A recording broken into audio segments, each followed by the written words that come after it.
नमस्कार, मेरा नाम तुलसी कुमार जोशी है। स्वयं के इस ऑनलाइन प्लेटफॉर्म के माध्यम से प्रस्तुत इस पाठ्यक्रम में, जिसका शीर्षक तर्क संग्रह भारतीय दर्शन का प्रवेश द्वार है, के 9वें सप्ताह के अंतिम दिन में अर्थात 5वें दिन में मैं आप सभी का हार्दिक अभिनंदन करता हूं एवं स्वागत करता हूं। इस सप्ताह हम अनुमान प्रकरण के द्वितीय भाग का अध्ययन कर रहे हैं, जिसमें मुख्य रूप से अभी हम पिछले दिन से अर्थात चतुर्थ दिन से हेत्वाभास का निरूपण कर रहे हैं ग्रंथ के क्रम के अनुसार। पिछले दिन हम लोगों ने हेत्वाभास के लक्षण पर चर्चा की। हेत्वाभास के लक्षण के बाद जो हेत्वाभास के दो भेद ग्रंथ में कहे गए हैं, शुरू के सव्यभिचार हेत्वाभास एवं विरुद्ध हेत्वाभास, इन दोनों के लक्षणों पर एवं इनके उदाहरणों पर चर्चा की है। आज जो कि इस सप्ताह का अंतिम दिन है, आज के दिन हम अवशिष्ट जितने भी हेत्वाभास हैं, जिनसे इस अनुमान प्रकरण की समाप्ति हो जाती है अंततोगत्वा, जो बाध पर्यंत जितने हेत्वाभास हैं, तो वहाँ तक हम आज ग्रंथ की चर्चा करेंगे। उसमें मुख्य रूप से सत्प्रतिपक्ष, असिद्ध, बाधित और कुछ यहाँ प्रतिबद्ध प्रतिबंधक भाव और पठित विषयों का स्मरण, इतने विषयों पर हम चर्चा करेंगे। अब 3 हेत्वाभास हमारे अवशिष्ट हैं, एक सत्प्रतिपक्ष है, एक असिद्ध है और एक बाधित है। अब हम देखते हैं सत्प्रतिपक्ष का क्या लक्षण है ग्रंथ के क्रम अनुसार। तो यस्य साध्याभाव साधकम हेत्वंतरम विद्यते स सत्प्रतिपक्षः। यथा शब्दो नित्यः श्रावणत्वात् शब्दत्ववत् इति, शब्दः अनित्यः कार्यत्वात् घटवदिति। तो देखिए, वादी एवं प्रतिवादी किसी एक विषय की सिद्धि कर रहे हों, शब्द में वादी को नित्यत्व सिद्ध करना है एवं प्रतिवादी को अनित्यत्व सिद्ध करना है। तो वादी का स्टेटमेंट इस प्रकार है यहाँ पर कि वादी के वाक्य हैं, न्याय प्रयोग है, न्याय वाक्य है, शब्दः नित्यः श्रावणत्वात्। इसका अर्थ यह हुआ कि शब्द नित्य है सुनाई देने के कारण, शब्दत्ववत्, अर्थात जिस प्रकार शब्दत्व नित्य है वह भी सुनाई देता है। जैसा कि हम पहले प्रत्यक्ष के प्रकरण में निरूपण कर चुके हैं कि शब्दत्व का जो प्रत्यक्ष है वो समवेत समवाय संबंध सन्निकर्ष से होता है। तो शब्दत्व जिस प्रकार सुनाई देता है, उसी प्रकार शब्द भी सुनाई देता है। तो सुनाई देने के कारण शब्द नित्य है। तो यहाँ पर तो इस प्रकार से एक वादी अपना हेतु प्रस्तुत करता है। अब इसको सुनकर के प्रतिवादी कहता है कि शब्दः अनित्यः कार्यत्वात्, अर्थात शब्द अनित्य है कार्य होने के कारण, उत्पन्न होने के कारण। अब यहाँ पर आप जरा देखिए ध्यान से, तो यहाँ पर क्या हो रहा है कि वादी का साध्य है नित्यत्व, प्रतिवादी का साध्य है नित्यत्वाभाव या अनित्यत्व। तो जो वादी का साध्य है उसका अभाव प्रतिवादी का साध्य है, और जो प्रतिवादी का साध्य है उसका अभाव वादी का साध्य है। क्योंकि प्रतिवादी का साध्य है नित्यत्व का अभाव, और उसका अभाव अर्थात नित्यत्वाभावाभाव अर्थात नित्यत्व, वह वादी का साध्य है। तो यहाँ पर जो दो साध्य हैं वे दोनों भावाभाव स्वरूप हैं, एक नित्यत्व रूप है और एक नित्यत्वाभाव रूप है।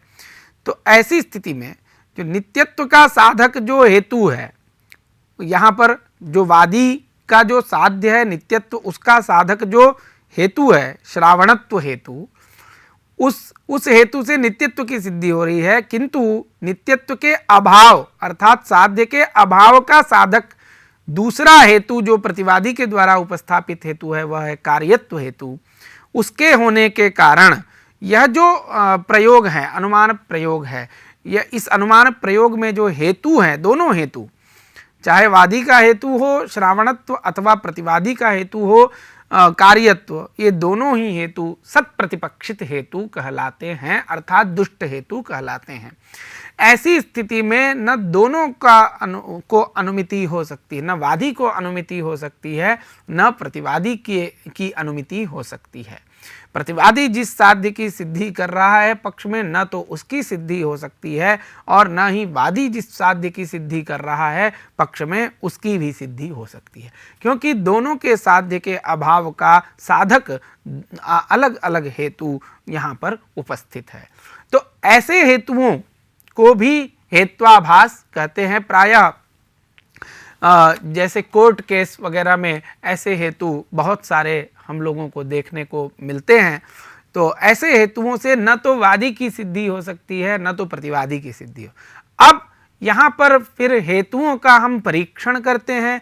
परीक्षण करने के बाद उनके दोषों को हटाने के बाद जो निर्दुष्ट हेतु होता है, जिसका निर्दुष्ट हेतु होता है, उसके हेतु के द्वारा उसके पक्ष में उसके साध्य की सिद्धि अंत में होती है। इस प्रकार से तत्व का निर्णय होता है। तो यहाँ पर जो लक्षण आचार्य ने कहा है उसका हिंदी अर्थ यहाँ पर मैंने लिख दिया है सौकर्य के लिए। जब साध्य के अभाव का साधक कोई दूसरा हेतु विद्यमान हो तो उस हेतु को सत्प्रतिपक्षित हेतु कहते हैं। जैसे शब्द नित्य है सुनाई देने के कारण शब्दत्व के समान, शब्द अनित्य है कार्य होने के कारण शब्द घट के समान। तो इस प्रकार से सत्प्रतिपक्ष नामक हेत्वाभास की चर्चा संक्षेप में तर्क संग्रह मूल ग्रंथ के अनुसार यहाँ की गई। इसके बाद जो चौथा हेत्वाभास है वह है असिद्ध नामक हेत्वाभास। यह असिद्ध नामक हेत्वाभास तीन प्रकार का है। एक है आश्रया सिद्धा, दूसरा है स्वरूपा सिद्धा और तीसरा है व्याप्यत्वा सिद्धा। अर्थात जो चौथा हेत्वाभास है असिद्ध नामक हेत्वाभास वह आश्रया सिद्ध तीन प्रकार का होता है, वो आश्रया सिद्ध, स्वरूपा सिद्ध और व्याप्यत्वा सिद्ध। तो आइए क्रम से हम इन तीनों हेत्वाभासों को भी स्वरूप को समझने का प्रयास करें। तो आश्रया सिद्ध, जो आश्रया सिद्ध हेत्वाभास कौन सा होता है? तो आश्रया सिद्धो यथा, आचार्य कहते हैं गगनारविंदम सुरभि अरविंदत्वात् सरोजारविंदवत् अत्र गगनारविंदम आश्रयः सच नास्त्येव। अर्थात आश्रया सिद्ध हेत्वाभास वह होता है जहां पर आश्रय ही असिद्ध हो। आश्रय का अभिप्राय है पक्ष।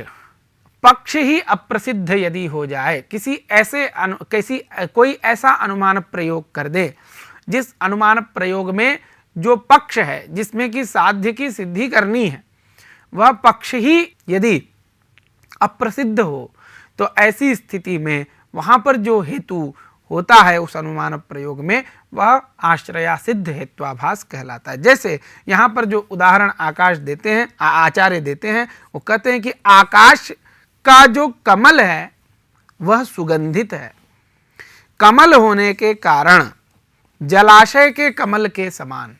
तो इस प्रकार का यदि न्याय प्रयोग अनुमान प्रयोग कोई करता है कि आकाश का कुसुम अर्थात आकाश में जो कमल खिलता है उसको पक्ष बना करके उस कमल में सुगंध को साध्य बनाया है और जलाशय कमलत्व को हेतु बनाया है। कमल होने के कारण, कमल होने जैसे जलाशय में कमल है, जलाशय के कमल में जिस प्रकार का सुगंध है वैसे ही आकाश में खिलने वाले जो फूल है या कमल है उसका भी सुगंध वैसे ही है।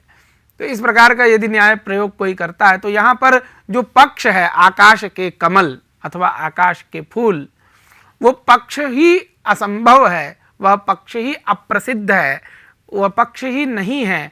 न होने के कारण, उसका अस्तित्व नहीं होने के कारण ऐसे पक्ष का यदि किसी अनुमान प्रयोग में प्रदर्शन किया जाता है तो वहाँ पर जो हेतु होता है, प्रदर्शित हेतु होता है, उसको हम आश्रया सिद्ध हेत्वाभास कहते हैं। तो इस प्रकार से आश्रया सिद्ध का वर्णन हुआ। अब स्वरूपा सिद्ध जो हेत्वाभास है उसके विषय में आचार्य कहते हैं स्वरूपा सिद्धो यथा शब्दो गुणः चाक्षुषत्वात् अत्र चाक्षुषत्वं शब्दे नास्ति शब्दस्य श्रावणत्वात्। अर्थात उदाहरण क्या है? किसी ने कहा कि शब्द गुण है, दिखाई देने के कारण, रूप के समान। इस प्रकार का कोई अनुमान प्रयोग यदि करता है शब्दः गुणः चाक्षुषत्वात् रूपवत्, तो ऐसी स्थिति में यहाँ पर जो इस अनुमान प्रयोग में जो पक्ष है वह है शब्द, और जो साध्य है वो है गुणत्व, और जो हेतु है वह है चाक्षुषत्व अर्थात प्रत्यक्ष चाक्षुष प्रत्यक्ष विषयत्व। इस प्रकार का हेतु यहाँ पर कहा गया है और रूप को दृष्टांत दिया गया। तो रूप में तो हमें चाक्षुष प्रत्यक्ष विषयता देखी गई है, रूप में होती ही है। रूप में चक्षुरिंद्रिय से ग्राह्य होता है रूप, अतः चक्षुरिंद्रिय जन्य प्रत्यक्ष विषयता, प्रत्यक्ष ज्ञान विषयता, आश्रयत्व रूप में तो है ही। किंतु जो यहाँ पर पक्ष है, पक्ष कौन है? शब्द है। शब्द में चाक्षुषत्व हेतु नहीं रहता है। शब्द का कभी भी चाक्षुष प्रत्यक्ष नहीं होता है, क्योंकि शब्द में कोई रूप नहीं है, या शब्द तो ऐसा गुण है, ध्वन्यात्मक गुण है, वह तो श्रवणेन्द्रिय से ग्राह्य गुण है, उसमें चाक्षुष प्रत्यक्ष की योग्यता नहीं है। यदि वह किसी मूर्त द्रव्य में रहने वाला गुण होता तो कदाचित हम कह सकते थे कि उसमें चाक्षुष प्रत्यक्ष विषयता है, किंतु ऐसा भी नहीं है। शब्द तो आकाश में रहने वाला गुण है, और आकाश भी एक अमूर्त द्रव्य है, उसमें भी चाक्षुष प्रत्यक्ष की विषयता नहीं रहती। तो इस प्रकार से शब्द जो पक्ष है यहाँ पर, उस पक्ष में हेतु नहीं है। तो हेतु के न होने के कारण, पक्ष में हेतु जब नहीं होता है तो ऐसी स्थिति में उस हेतु को स्वरूपा सिद्ध हेतु कहते हैं। तो अनुमान प्रयोग जब कोई करे, न्याय प्रयोग जब कोई करे, तो यदि उसका हेतु पक्ष में विद्यमान नहीं है तो ऐसी स्थिति में वह जो हेतु है वह हेत्वाभास है, वह स्वरूपा सिद्ध हेत्वाभास कहलाता है, जो कि यहाँ पर हिंदी में भी लिखा गया है। जैसे शब्द गुण है, दिखाई देने के कारण रूप के समान, यहाँ पर दिखाई देना अर्थात चाक्षुषत्व हेतु है, जो कि पक्ष शब्द में नहीं है। अतः न होने के कारण हेतु का पक्ष में न रहना ही स्वरूपा सिद्धि है, और ऐसे हेतु को हम स्वरूपा सिद्ध हेत्वाभास कहते हैं। स्वरूपा सिद्ध हेत्वाभास के बाद जो तीसरे प्रकार का असिद्ध हेत्वाभास है वह है व्याप्यत्वा सिद्ध हेत्वाभास। अर्थात इसके विषय में आचार्य कहते हैं सोपाधिको हेतुर व्याप्यत्वा सिद्धा, अर्थात उपाधि से युक्त जो हेतु होता है उसको व्याप्यत्वा सिद्ध हेतु कहते हैं। अब उपाधि से युक्त हेतु जो होता है उसे व्याप्यत्वा सिद्ध कहते हैं। तो उपाधि क्या है? तो इसके विषय में कहते हैं आचार्य की साध्य व्यापकत्वे सति साधना व्यापकत्वम उपाधि, अर्थात जो पदार्थ साध्य का व्यापक और साधन का अव्यापक हो उसे उपाधि कहते हैं। तो इसके उदाहरण को हम ऐसे समझेंगे। आगे जो व्याप्यत्वा सिद्ध का उदाहरण जो ग्रंथ में दिया गया है उसको हम पढ़ेंगे पहले। तो वहाँ पर ग्रंथ का जो मूल है वह इस प्रकार है, साध्य समानाधिकरणात्यंता भावा प्रतियोगित्वम साध्य व्यापकत्वम, साधनवन्निष्ठात्यंता भाव प्रतियोगित्वम साधना व्यापकत्वम, यथा पर्वतो धूमवान वन्निमत्वात् इत्यत्र आर्द्रेन्धन संयोगः उपाधि, तथा ही यत्र धूमस्तत्र आर्द्रेन्धन संयोगः इति साध्य व्यापकत्वम, यत्र वह्नि तत्र आर्द्रेन्धन संयोगो नास्ति अयोगोलके आर्द्रेन्धन संयोगाभावादिति साधना व्यापकत्वम, एवं साध्य व्यापकत्वे सति साधना व्यापकत्वात् आर्द्रेन्धन संयोगः उपाधि सोपाधिकत्वात् वन्निमत्वम व्याप्यत्वा सिद्धम। तो इस प्रकार से व्याप्यत्वा सिद्ध का ग्रंथ तर्क संग्रह में उपलब्ध होता है। तो व्याप्यत्वा सिद्ध क्या है? तो व्याप्यत्वा सिद्ध के विषय में आचार्य कहते हैं कि सोपाधिको हेतु व्याप्यत्वा सिद्धा, अर्थात उपाधि से युक्त जो हेतु होता है। यदि न्याय प्रयोग में हम ऐसे हेतुओं का प्रयोग करते हैं जो हेतु उपाधि से युक्त हों तो ऐसे हेतुओं को हम व्याप्यत्वा सिद्ध हेत्वाभास कहते हैं। ये सामान्य अर्थ है। अब प्रश्न हमारे मन में यह होगा कि ये उपाधि क्या है? तो इसके विषय में आचार्य कहते हैं कि जो साध्य का व्यापक होता है और साधन का अव्यापक होता है उसे उपाधि कहते हैं। अर्थात जो साध्य का व्यापक होता है और साधन अर्थात हेतु का व्यापक नहीं होता है, ऐसा कोई पदार्थ यदि हमें प्राप्त होता है जो पदार्थ साध्य का तो व्यापक हो, अर्थात जहां जहां साध्य रहता है वहां वहां वह पदार्थ रहता हो, किंतु साधन का व्यापक न हो, अर्थात जहां जहां हेतु रहता है वहां वहां वह पदार्थ नहीं रहता हो। तो ऐसी स्थिति में उस पदार्थ को हम उपाधि कहते हैं। जैसे उदाहरण के लिए आचार्य प्रयोग करते हैं पर्वतो धूमवान वह्निमत्वात्। यहां पर पर्वतः धूमवान वह्निमत्वात्, यहां पर इस अनुमान प्रयोग में पक्ष है पर्वत, और यहां पर जो साध्य है वो है धूम, और जो हेतु है वह है वह्नि। अर्थात पर्वत में हम धूम को साध्य बनाए हैं और हेतु के रूप में वह्नि को रखे हैं। तो एक बात, जैसे कि हम पहले से ही एक अनुमान प्रयोग करते आ रहे हैं, पर्वतो वह्निमान धूमात, इस अनुमान प्रयोग में तो हमने पर्वत को पक्ष बनाया था और वह्नि को साध्य बनाया था, अर्थात अग्नि को साध्य बनाया था और धूम को हेतु बनाया था। तो वो तो अनुमान प्रयोग ठीक है, उसमें तो कोई दोष नहीं है, वहाँ धूम तो एक सद हेतु है, वह हेत्वाभास नहीं है, अतः वो एक अलग अनुमान प्रयोग है जो कि सही अनुमान प्रयोग है। किंतु एक अनुमान प्रयोग यदि हम इसी को उल्टा कर दे, साध्य के जगह हेतु को और हेतु के जगह साध्य को रख दे, अर्थात धूम को हम साध्य बना दें और वह्नि को हम हेतु बना दें, इस प्रकार हम यदि अनुमान प्रयोग करें कि पर्वत में धूम है वह्नि होने के कारण, तो ये अनुमान प्रयोग ठीक नहीं होगा। अर्थात यहाँ जो वह्नि रूप जो हेतु हम दे रहे हैं धूम के अस्तित्व की सिद्धि के लिए, पर्वत में हम वह्नि को जो हेतु बना रहे हैं, अग्नि को जो हेतु बना रहे हैं, यह अग्नि को हेतु, वस्तुतः यह हेतु हेत्वाभास होगा, क्योंकि यह व्याप्यत्वा सिद्ध हेतु होगा। क्यों? क्योंकि हमको यहाँ पर यह जानना है कि जो व्याप्यत्वा सिद्ध क्यों होगा, ये क्योंकि यह उपाधि से युक्त है, वह्नि हेतु उपाधि से युक्त है, तो सोपाधिक होने के कारण यह व्याप्यत्वा सिद्ध होगा। क्योंकि जो उपाधि से युक्त हेतु होता है वही व्याप्यत्वा सिद्ध हेतु होता है। तो यहाँ पर जो वह्नि हेतु है वह उपाधि से युक्त हेतु है, अतः सोपाधिक है, सोपाधिक होने के कारण यह जो वह्नि रूप हेतु है वह व्याप्यत्वा सिद्ध कहलाएगा। अब प्रश्न होता है कि यहाँ उपाधि क्या है, तो यहाँ पर उपाधि को ढूंढने के लिए हमको देखना होगा कि जो पदार्थ साध्य का व्यापक हो और साधन का अर्थात हेतु का अव्यापक हो, व्यापक न हो, ऐसा पदार्थ हमको ढूंढना होगा। तो यहां पर तो इस अनुमान प्रयोग में साध्य कौन है, तो साध्य है धूम। तो जो पदार्थ धूम का व्यापक हो, अर्थात कैसे हम बोलेंगे उसे, तो जहां जहां धूम रहता है वहां वहां वो रहना चाहिए, वहां वहां जो रहता है वो धूम का व्यापक होगा। तो धूम कहाँ कहाँ रहता है, तो धूम जहाँ जहाँ रहता है, जितने भी स्थलों में, मान लीजिए 10 स्थलों में धूम रहता है, 10 जगहों पर धूम रहता है, तो वहाँ सभी जगह आपको आर्द्रेंधन संयोग उपलब्ध होता है। जैसे महानस है, जैसे कि पुराने जमाने की जो रसोई घर है उसमें लकड़ियाँ जलाते थे, उन लकड़ियों से धूम निकलता था।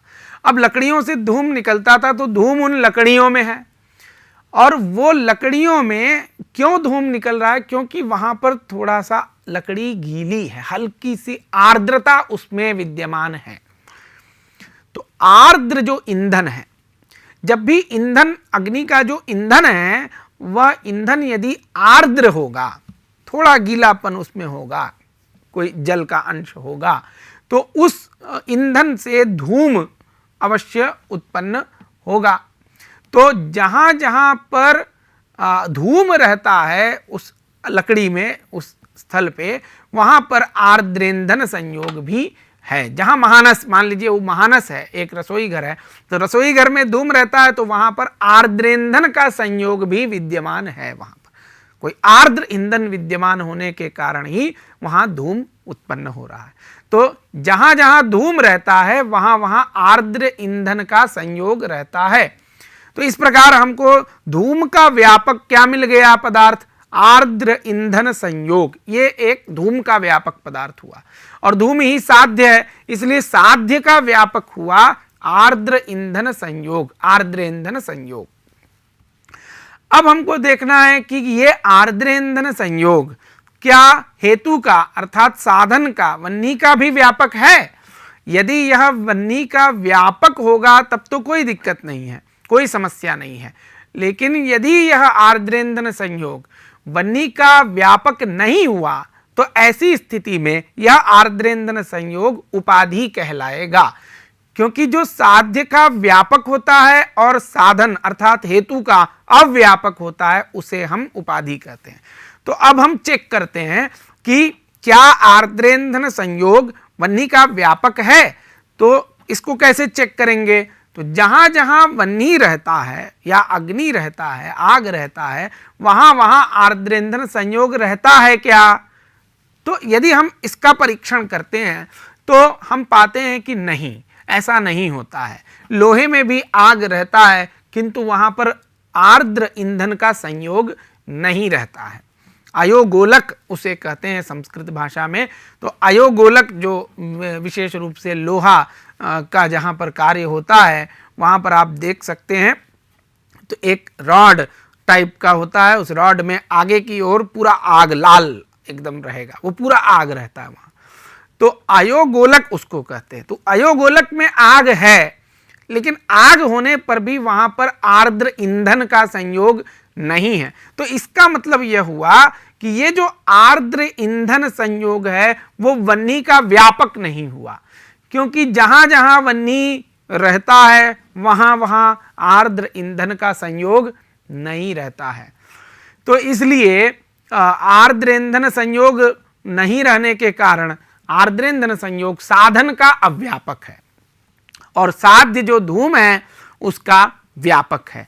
तो ऐसी स्थिति में आर्द्र ईंधन संयोग नामक एक हमको पदार्थ यहां मिला जो साध्य का व्यापक है और साधन का अव्यापक है, तो यह पदार्थ उपाधि यहां पर कहलाएगा। तो इस तरह इस अनुमान प्रयोग में अर्थात पर्वतो धूमवान वह्ने है, इस अनुमान वह्निमत्वात्, इस अनुमान प्रयोग में जो उपाधि है वह आर्द्र ईंधन संयोग रूप उपाधि है और यह हेतु एक तरह से उस उपाधि से युक्त ही हो गया, क्योंकि उपाधि मिल जाना ही उपाधि से युक्त होना है। तो उपाधि मिल गई, अब उपाधि से युक्त यह हेतु हो गया। अतः यह हेतु वह्निमत्व अथवा वह्नि रूप जो हेतु है वह हेतु नहीं अपितु हेत्वाभास है, दुष्ट हेतु है। अतः वह्नि के द्वारा हम पर्वत में धूम की सिद्धि नहीं कर सकते हैं। तो इस प्रकार से यह एक व्याप्यत्वा सिद्ध हेतु है, सोपाधिक हेतु होने के कारण। तो इस प्रकार से यहाँ पर आपको व्याप्यत्वा सिद्ध के लक्षण का समन्वय समझना चाहिए। जो ग्रंथ के क्रम में 4 हेत्वाभासों का हम निरूपण कर चुके हैं, सव्य विचार के तीनों भेदों का और विरुद्ध, फिर सत्प्रतिपक्ष, फिर असिद्ध हेत्वाभास के तीनों भेदों का भी निरूपण हो चुका है। अब जो अंतिम हेत्वाभास बचता है वह है बाधित हेत्वाभास, अर्थात यहाँ पर जो अंतिम बचता है वह है बाधित हेत्वाभास। अब बाधित हेत्वाभास किसको कहते हैं, तो कहते हैं कि यस्य साध्याभावः प्रमाणांतरेण पक्षे निश्चितः सबाधितः यथा वह्निरनुष्णो द्रव्यत्वात् अत्र अनुष्णत्वं साध्यं तदभावः उष्णत्वं स्पार्शन प्रत्यक्षेण गृह्यते इति बाधितत्वम्। अब देखिए यहाँ पर जो यस्य साध्याभावः प्रमाणांतरेण पक्षे निश्चितः, हिंदी में सामान्यतः अर्थ एक बार हम बोल देते हैं, जिस हेतु के साध्य का अभाव किसी दूसरे प्रमाण से पक्ष में निश्चित हो उस हेतु को बाधित हेतु कहते हैं। जैसे आग ठंडा है द्रव्य होने के कारण, यहाँ जो ठंडापन है साध्य है वह, जिसका अभाव स्पार्शन प्रत्यक्ष के द्वारा ही शब्द में गृहीत होता है, अतः यहाँ हेतु बाधित है। तो इस प्रकार ये सामान्यतः हिंदी इस ग्रंथ का हो गया। अब हमको ये समझना है कि बाधित हेतु किसे कहते हैं।